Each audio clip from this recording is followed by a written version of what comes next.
No matter how long you're here, it should be home. And that got me kind of thinking about what we could do. And so it's hospitality orientation for migrating employees, and that's giving them the lay of the land of a town when they come here to work.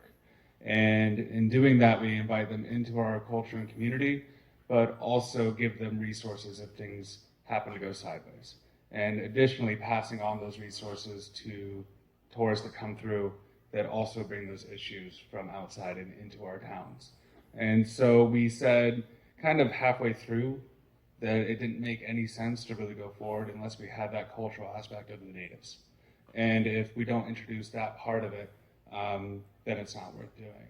And at the same time, I don't want to speak for you. I want you guys to be able to speak for yourselves and have that platform. And in Seward, that's difficult because we don't really have a strong native presence. And that's not because I don't know about it, but in the rounds of tourism, it's not something that we talk about. And so until I got involved in the community, that's something that I started to see.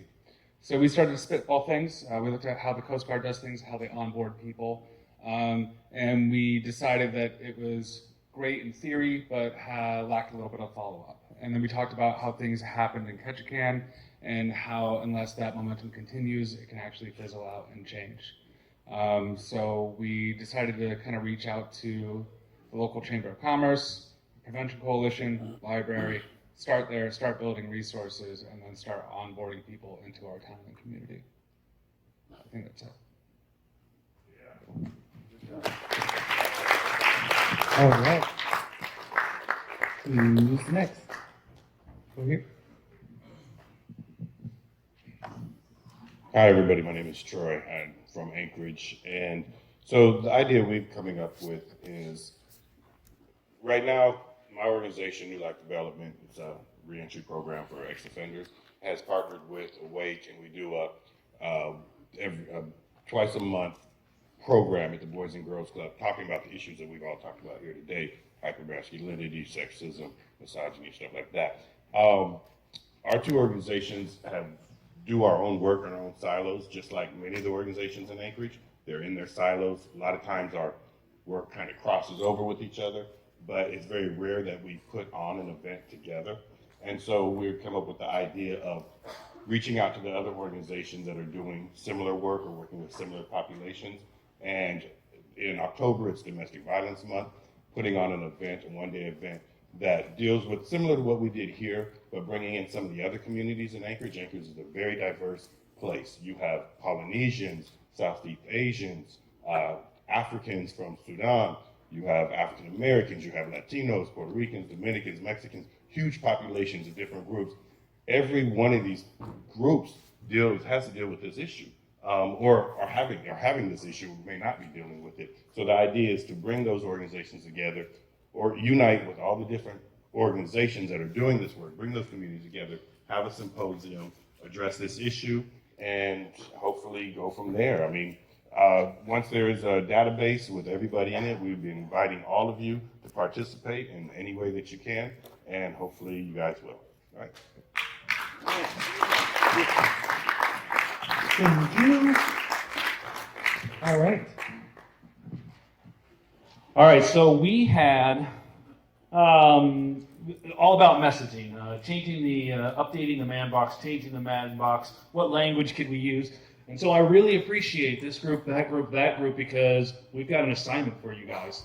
You guys are getting the monthly group together. You guys are getting the database together. You guys are getting together with your meetings. And what we want you guys all to do is we are going to start these focus groups. We're going to find good languages. We need to have discussions about what that man box is, what we saw in our video yesterday, and that what the man box, what we all grew up with, and how do we change that terminology? How do we change what society decides what a man is and describe a man in a way that is more appropriate, that ends this harm, ends this violence? And so after all of our groups have gotten together and we've talked about it, we've talked about it every month, we've had these discussions, and we've all come together and we say, okay, this is what our groups came up with. This is the language that we want to start putting out there. This is the image that we want to start putting out there, what a man should be, not what society has told us a man should be. And after we've developed that, we're going to test that. We're going to go back to our communities and we're going to test that, make sure that message that we've come up with works, that we're not Yeah, something making else it going worse, you know, because sometimes we come up with ideas and we have to test them out.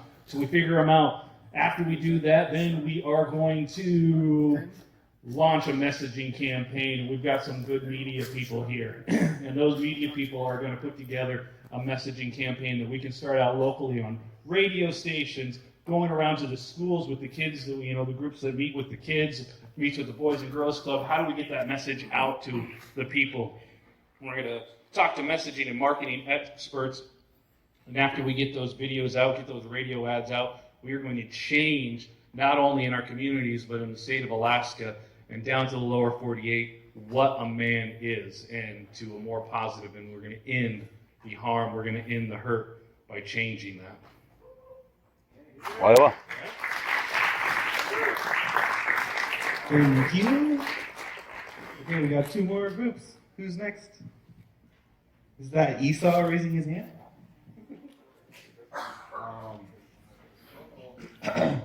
So my name's Esau. I live in Anchorage. I'm from Shishmara. Our thing was reach out to political leaders to help enact macro level policies for positive change if they don't organize to work them out. You know, we discussed like, hey, you know, that groups like this doing great work that are on the political realm, like Native Movement, Native People's Action, First Alaskans Institute, the Tribal Affairs Committee, Alaska Center, you know, these different communities and organizations that are already doing this work, but how can we all come together and, you know, how can we do this type of work in a good way, in a positive way, in a way that it's not partisan, so that we can, you know, so that, you know, domestic violence and sexual assault, sexual abuse, all these different types of issues is nonpartisan. It affects everyone. It affects all of us. You know, there's no Democrat side, no Republican side, independent side on this issue, on these different types of issues that affects human beings, you know, that affects individuals.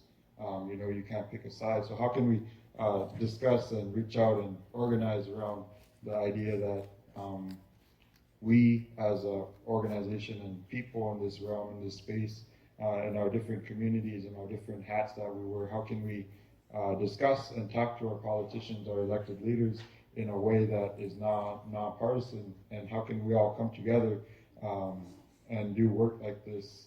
So in 2 weeks, we said identify what has and hasn't already been done on the policies, focus hard on the message and change that we want to see, make it easy to explain so that it can spread faster, easier, to make it a movement, you know, because a movement is hard to dismantle, and, you know, not just the policy, come up with ways to get everyone involved, not just the Native community, not just the white community, you know, these different types of communities or political groups, how can we all get involved because it affects everyone. Today, we can exchange emails to keep in touch, help eradicate domestic violence, sexual assault is a human issue, not a political one. So, thank you.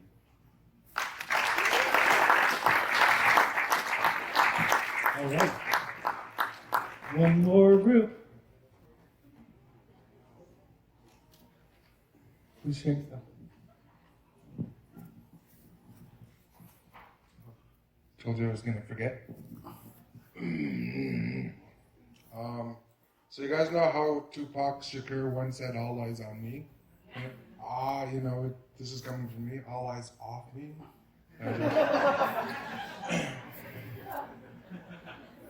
But our topic was Healing Circle, and luckily for me, I was a drum leader for TWC, and we came up with just a couple ideas. You know, reach out to our elders, get a few ideas from them on how to come up with better ideas on how to talk to our teens, or have them come in and tell them their stories or something. And find new and different activities for the younger ones, and I guess the old ones too. I joke. And talk about something that's bothering them, either it's personal or something from their community. Hold on. Okay, and action, you know,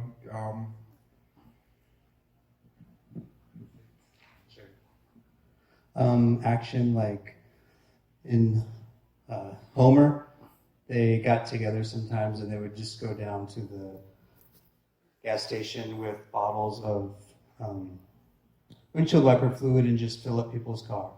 Because we were discussing that when people talk in talking circles so much, sometimes they get burnt out on talking and there has to be some kind of follow-up, some kind of action involved as well. So you have talking circles, and you go out and do something. And when I have roundtables, I go and pick up the elders and some of those students. So, and I pick elders that are elders and not just old people, if you know what I mean, you know. And so when I pick the elders up, and when I pick up the students, you know, they have already a set thing that they're going to talk about while we're driving back to Bullville. But the transportation is the big part to a talking circle, is you go and round everybody up, you know. And a lot, when I did it in Prince of Wales, they go, "That's today?" And I go, "Yeah, get in the car." And so they go, "Oh, okay." But you know, it's like people are willing to help and people are willing to be a part of. You just have to identify them and help them to engage, you know. And sometimes we don't know we want to help, or we don't know we want to be a part of until someone says, "Get over here." You know, just like our mothers when we're little, "Come here, we're going to the beach." "No, I don't want to." But you know, it's, you know what I mean. It's like once they get there, they have a wonderful gathering and a wonderful time. And just, when I did treatment for 20 years, I always brought them back to community. You know, if you get involved in community, there's not a lot that could go wrong, because people see you out there and doing positive things in the community. So I'll encourage people to get out there and show up, like, who said that the whole, throughout their speeches, show up. I think Doug Modic. Yeah, just show up and be present. So I usually go and get them so they will show up. But And one quick thing about the action is we also discussed about the first night that we were here. We got together at the A&B Hall, we discussed, we ate, and we followed that night up with an action. And I'm sure that solidified a lot of the energy that we brought into yesterday and today. That action was important, so you can always follow this stuff up with actions. Good enough, Chish.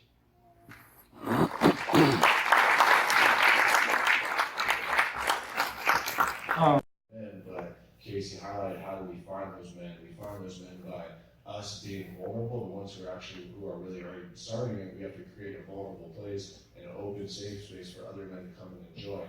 So so that's what we're gonna do next, is for these next couple weeks, and that's what I'm gonna consistently do. And I know Casey and everyone in this group, we're all gonna do is we're gonna keep doing the work that we're doing, but we're gonna do it with more intent to stay in better communication. And there's a lot of programs, rather than rewriting the wheel in a lot of the communities, there's a lot of programs that are doing very well. So, like I was saying, is we have to pay you better communication, and you know,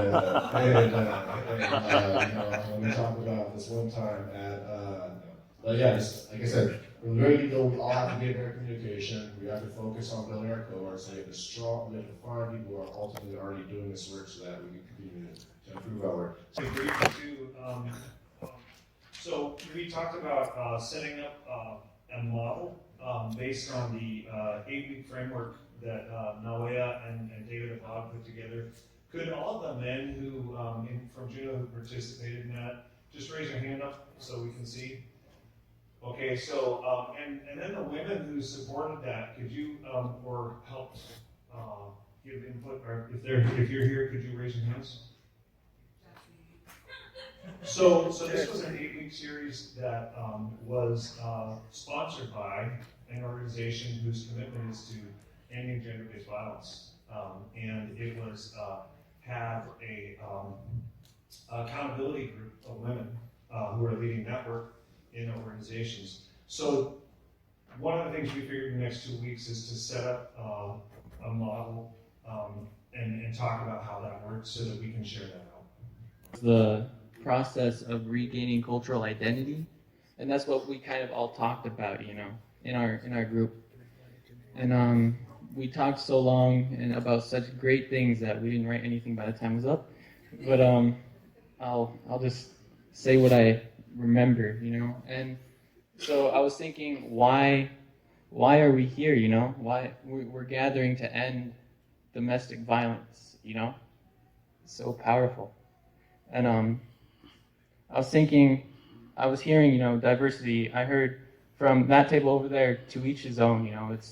And our group, we were also talking about how, you know, everybody does their way of doing things, and you know, it's just amazing. Like, we'll all get to that same goal. We have different ways of doing that, you know. And so what I put into the group was that each community has their own way of doing things, and we should leave it up to the communities to get to that, you know, because not every community has the same culture, you know. It's distinct, individualized, you know. It should be left up to them to get to that cultural identity that they want. And it's a loss of cultural identity that brought us to this domestic violence, internalized, you know, all this hatred and pain. It's been lateralized to everybody. And I think to stop that, we need to heal, and heal through cultural identity. That's what I have to say. Oh. Do you want to add anything?